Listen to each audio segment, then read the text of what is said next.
गणाधीश जो ईश सर्वा गुणांचा, मुळारंभ आरंभ तो निर्गुणाचा.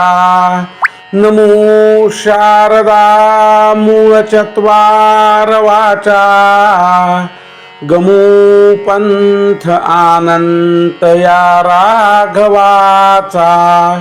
हे म्हणा, गणपती हा सर्व गुणांचा स्वामी आहे. त्याच्यापासून निर्गुणाची सुरुवात होते, त्याला वंदन असो. तसेच वाणीचे मूळ असलेल्या शारदा मातेला वंदन करून प्रभू रामाच्या अनंत मार्गाचा स्वीकार करूया. The energy of the mind is the essence of the life. जय जय रघुवीर समर्थ सद्गुरु समर्थ रामदास स्वामी महाराज की जय.